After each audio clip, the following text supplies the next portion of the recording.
comenzamos un nuevo programa de QTV Te Ayuda en las pantallas de Quinta TV. ¿Qué vamos a hablar hoy día? El eje de nuestro programa se va a centrar en una de las consultas que más tenemos hoy en día judiciales y que tiene que ver con el divorcio. Así que el programa de hoy vamos a responder todas las dudas que usted tenga respecto a este proceso que se llama divorcio. ¿Y qué es lo que más nos consultan respecto a este tema? Para ello, lo primero que tenemos que diferenciar es que hay tres clases de divorcios hoy en día en Chile. Lo que usted más conoce es el divorcio por cese de la convivencia, y eso es lo que más nos consultan.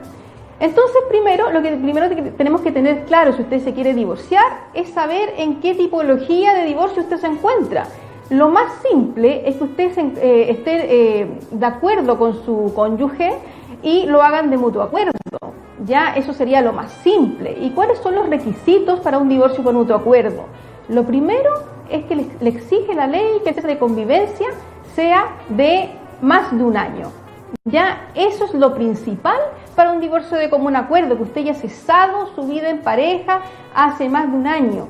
Pero este divorcio también la legislación nos obliga a incorporar un requisito adicional, y eso se llama el acuerdo completo y suficiente. Es decir, no basta con la intención de querer separarse, ¿cierto?, con su cónyuge, sino que usted va a tener que regular todo lo que tenga que ver con las relaciones mutuas que tenga, ¿cierto?, con su cónyuge en sí o con los hijos en común, ¿ya?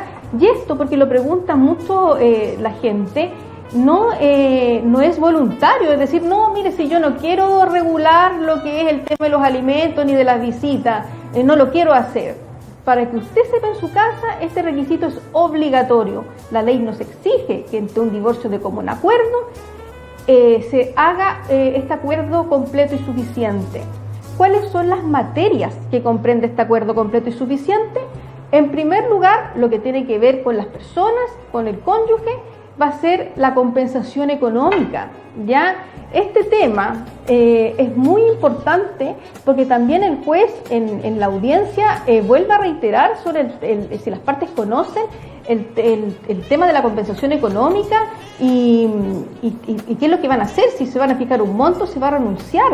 Para poder explicarles un poco soberamente en sus casas en qué consiste la compensación económica, va a ser una compensación que le damos al cónyuge que se haya dedicado al cuidado de los hijos en común, ¿cierto?, que se haya dedicado a las labores del hogar, y eso en el fondo haya sido en beneficio del matrimonio. Ese cónyuge que por la ruptura matrimonial queda en un detrimento, ¿cierto?, le vamos a dar una compensación. Pero como es un divorcio de común acuerdo, las partes pueden estipular libremente en varias cosas. A veces le dejan la casa, ¿cierto?, a la mujer que sigue viviendo con los niños para que perciba, ¿cierto?, un usufructo. Con ese usufructo la mujer puede arrendar la vivienda, también puede consistir en una suma de dinero.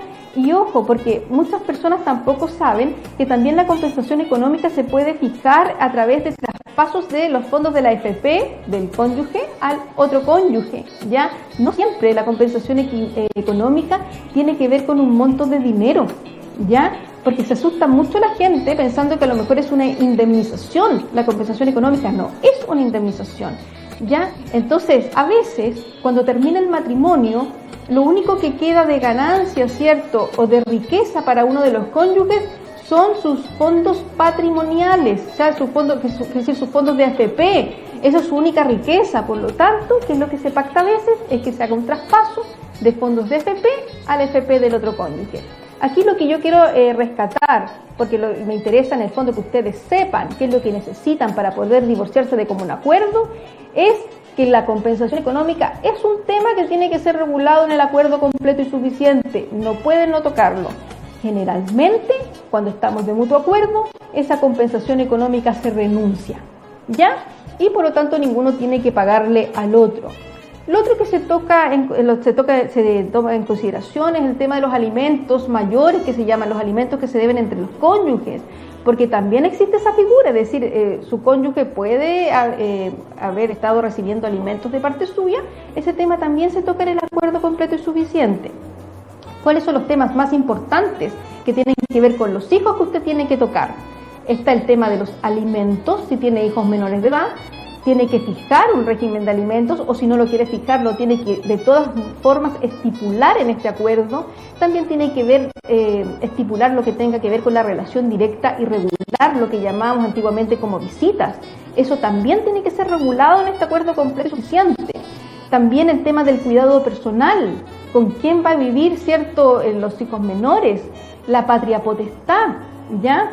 Todos esos temas la ley nos exige que lo plasmemos en un acuerdo, y como su nombre lo indica, tiene que ser completo, es decir, que toque todas las materias que nos señala la ley, pero también tiene que ser suficiente, es decir, que sea, que tenga una calidad tal que permita, ¿cierto?, que estas materias que estamos regulando puedan mantener una vida de separación posterior sana, ¿cierto?, para las personas.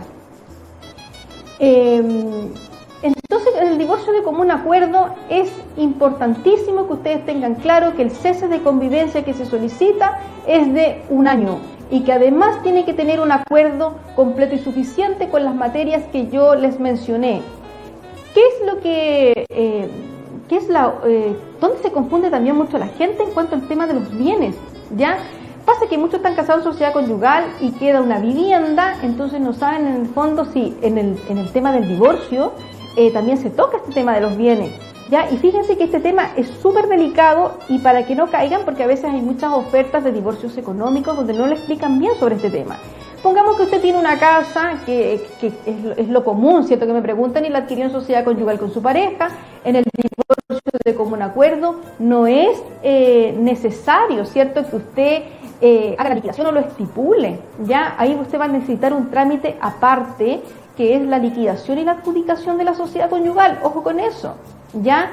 Entonces, si usted no quiere tocar en ese momento el tema de los bienes, puede decir que existe una propiedad, pero ese tema lo va a tocar a futuro. Pero si usted lo quiere dejar estrictamente regulado y ya tenemos claro quién se va a adjudicar esa vivienda o qué es lo que va a pasar con el tema de los bienes entre el matrimonio, usted haga el trámite aparte, que es la liquidación y adjudicación de la sociedad conyugal. Así que ojo con eso, porque pasa mucho que hacemos un divorcio como un acuerdo y las personas creen que con esa escritura basta para ir al conservador de bienes raíces, y eso no es suficiente. Así que tengan mucho cuidado, ¿cierto?, con estos aspectos del divorcio divorcio de común acuerdo. ¿Qué es lo que pasa si usted no tiene acuerdo con su cónyuge y solamente usted va a tomar la iniciativa de divorciarse? Eso se llama divorcio unilateral, ¿ya? Por lo tanto, usted va a tomar la iniciativa de divorciarse. De ahí la ley le pide un requisito más amplio, ya no le pide 1 año de cese de convivencia, sino que le pide 3 años de haber separado su convivencia, ¿ya? Aquí no le piden el acuerdo completo y suficiente, fíjese. Así que no es necesario que usted regule estas materias, solamente nos vamos a pronunciar respecto de lo que es el vínculo matrimonial. Así que ojo con eso, aquí no corre el tema del acuerdo completo y suficiente. Pero sí, que es lo que nos preguntan siempre, es ¿todos podemos divorciarnos de esta forma o hay algún impedimento, ¿cierto?, para poder divorciarnos de forma unilateral? Y fíjese que si hay un impedimento, que es lo primero que le tiene que consultar su abogado, y un abogado prolijo, ¿cierto?, porque pasa muchas veces que uno le pregunta y te mienten, o la persona no lo tiene claro, le pide su clave única del registro civil, porque el impedimento que usted tiene, ¿cierto?, para iniciar este divorcio unilateral es que usted tenga deuda alimenticia. Así que si usted tiene pendiente una deuda de alimentos, la ley no le permite que usted se divorcie.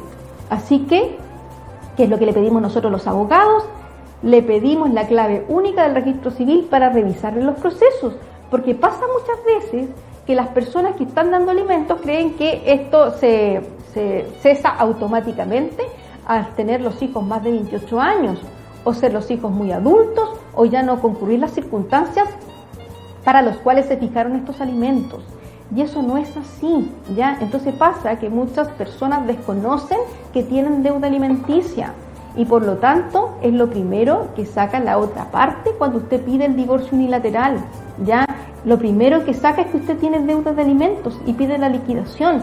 Así que es importante que usted tenga claro que si usted tiene deuda alimenticia, para poder divorciarse unilateralmente, esto es un impedimento, un obstáculo. Por lo tanto, usted le dice a su abogado para que puedan solucionar primero este tema y puedan puedan realizar el tema del divorcio, ¿ya? Ojo con eso, porque si su abogado no le pregunta, dele la clave del registro civil para que le pueda revisar los procesos, ¿ya? Es muy importante que usted en el fondo se preocupe de este detalle, porque pasa que cuando el abogado no es prolijo, a veces llega al juicio y le cree al cliente que no debe, ¿cierto?, los alimentos, y resulta que ahí se le arma un tremendo problema dentro del mismo juicio. ¿Cuál es el otro obstáculo que se puede dar dentro de este divorcio unilateral? Es el hecho de que le pidan compensación económica. Ya, eso es un derecho que tienen los cónyuges. Así que usted puede empezar el divorcio unilateral, pero lo pueden demandar convencionalmente de compensación económica. Y esos dos temas se van a tocar dentro de este divorcio unilateral. ¿Qué es lo otro que me preguntan, cierto? Porque hay gente que no quiere esperar, y estamos hablando de que estamos en un sistema que es tan tradicional, que es tan apegado a la familia, que hace que, imagínense, esperar un año después de su separación para poder divorciarse como un acuerdo y 3 años para un divorcio unilateral. ¿Cuándo se cuenta este cese de convivencia? La ley hace una diferencia ahí entre los matrimonios que se celebraron antes del año 2004 y los que se celebraron después del año 2004. Ya, esa es la primera diferencia que hace la ley. Últimamente los abogados estamos en el fondo haciendo jurisprudencia y presentando recursos y para explicar, ¿cierto?, que aquí hay una desigualdad ante la ley respecto de por qué le pedimos más requisitos a los casados después del año 2004 y menos requisitos para los matrimonios contraídos antes de ese año, ¿ya?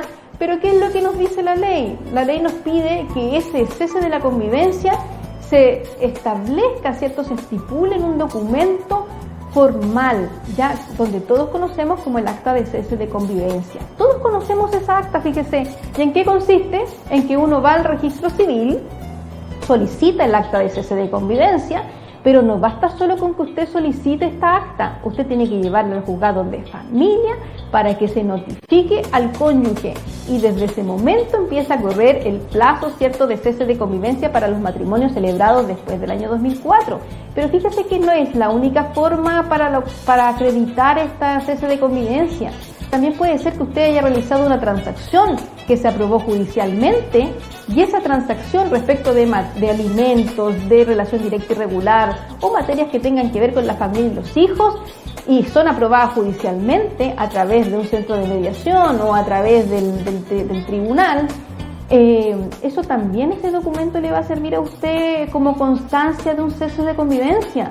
Así que cuando usted piensa, ¿cierto?, en que solo por el hecho de ir al registro civil ese es el único documento que le va a servir como cese de la convivencia, no es tal, porque también sirven las actas de mediación y los acuerdos que usted tenga respecto, ¿cierto?, de los hijos comunes que haya realizado y hayan sido aprobados judicialmente. Eso también le sirve de cese, y eso también lo revisamos los abogados para efectos de poder ayudarle a usted a que se divorcie rápidamente. Pero el programa de hoy va a estar centrado en una específica clase de divorcios, en los cuales no requieren tiempo para que usted lo solicite, y ese es el divorcio por culpa. En este escenario nosotros no necesitamos, ¿cierto?, que pase 1 año, 3 años o algún tiempo que nos pida la ley. Aquí se lo puede solicitar de forma inmediata. ¿Y por qué? ¿Por qué es de esta forma? Porque las causales, ¿cierto?, que se fundamentan en un divorcio por culpa son causales graves, ya, causales que no permiten que usted se pueda mantener casado, hacen intolerable lo que es la vida en común entre las partes, la vida en común con los hijos, ya. Por lo tanto, la ley no va a permitir que usted mantenga un matrimonio, ¿cierto?, si estas circunstancias se dan dentro de él, ¿ya? ¿Cuáles son estas causales, ya, para que usted pueda pedir un divorcio por culpa? Tenemos el alcoholismo o drogadicción de uno de los cónyuges, pero todo esto está basado, ojo, en que esta drogadicción, este alcoholismo, ¿cierto?, que soporta, ¿cierto?, uno de los cónyuges, va a tornar intolerable la vida en común.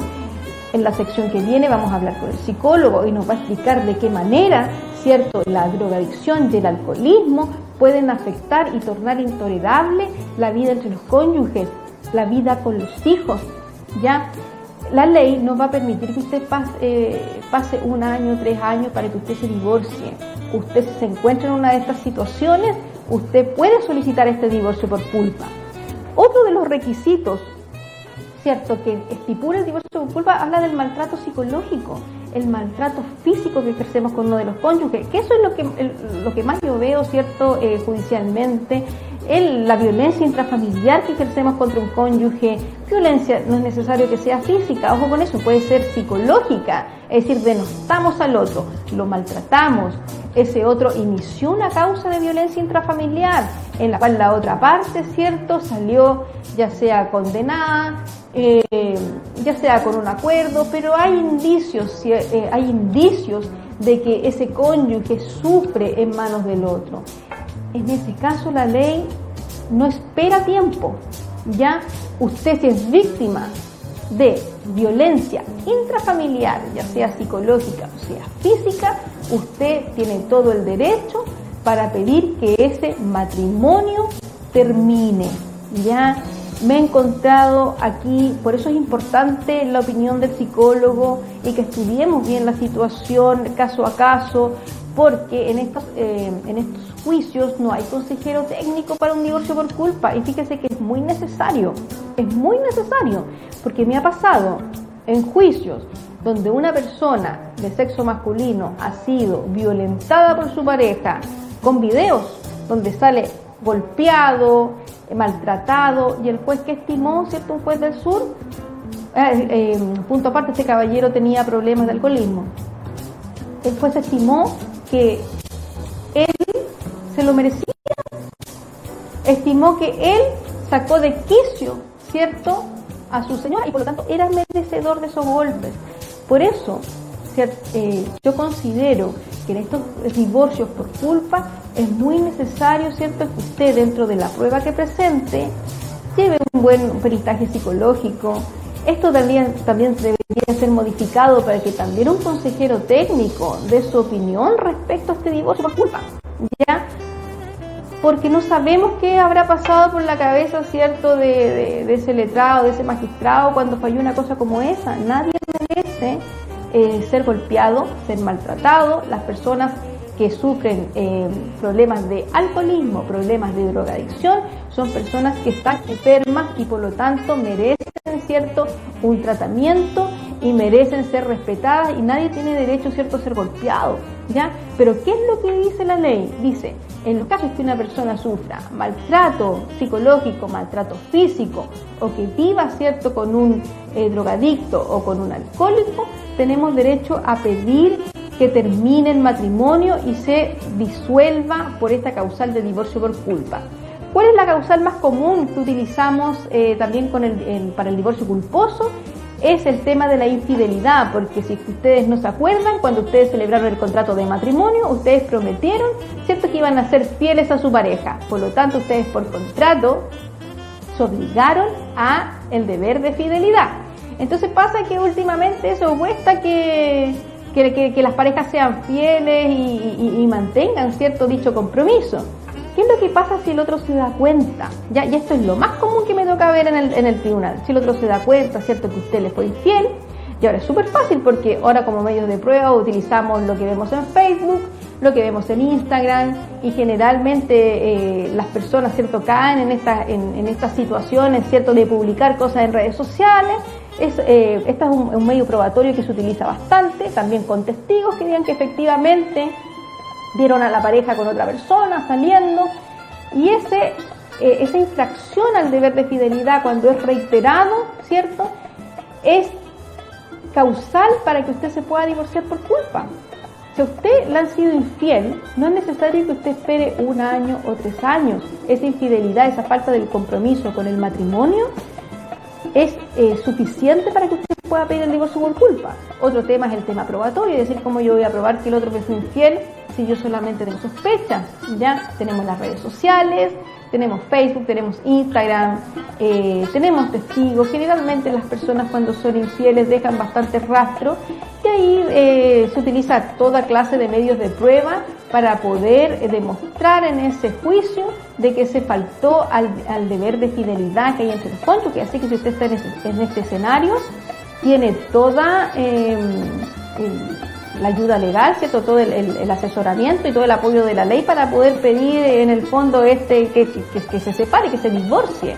Y tiene unos efectos el divorcio por culpa en cuanto a efectos patrimoniales, porque fíjese que es otra de las preguntas, ¿este divorcio por culpa influye en algo?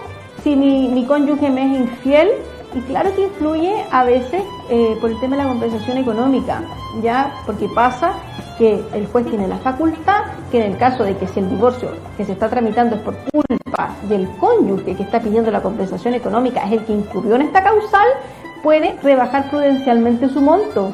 Así que en el tema del divorcio por culpa es sí importa en el fondo que usted se divorcie de esa forma y no por cese de la convivencia, porque si está pidiendo compensación económica pueden rebajarle el monto que usted está solicitando. Así que cuidado con eso. Me interesa que ustedes tengan claro que la fidelidad es uno de los deberes, ¿cierto?, del matrimonio, está en el contrato de matrimonio, y si usted lo infringe en forma reiterada, la otra parte, ¿cierto?, su cónyuge tiene todo el derecho de pedirle el divorcio sin esperar ni 1, ni 2, ni 3, ni 4 años, puede pedirlo inmediatamente. Otro de los deberes del matrimonio es el socorro mutuo, el auxilio. Si usted abandona a su cónyuge o hace en forma reiterada, usted hace abandono del hogar común, usted puede, y esto hace intolerable la vida en común. Hay personas que se desaparecen, ¿cierto?, por meses, dejan botado en el fondo de la familia, y cuando esto hace intolerable lo que es la vida familiar, la vida con los hijos, usted puede pedir el divorcio por culpa, ¿ya? Así que todas estas causales, si es que usted se encuentra en esa situación y quiere divorciarse y piensa que tiene que esperar un tiempo para hacerlo, no necesariamente es así, por el tema de las causales que yo les estoy explicando, que no necesitan, ¿cierto?, un tiempo. Fíjese que en esta legislación arcaica que tenemos nosotros, figura la conducta homosexual como una causal de divorcio por culpa. Esto también lo vamos a hablar con el psicólogo. Da para muchas interpretaciones. Todo lo que son los movimientos homosexuales han tratado, ¿cierto?, de eliminar esta causal, porque en el tiempo, ¿cierto?, que esto se estipuló, la homosexualidad estaba considerada como una enfermedad. Hoy en día sabemos que eso no es así, que una persona homosexual es absolutamente normal, pero quedó en la legislación como causal, ¿cierto?, de divorcio por culpa. Ya está. Y muchas personas lo utilizan para efectos de pedir su divorcio, pero ahí se arma toda una problemática.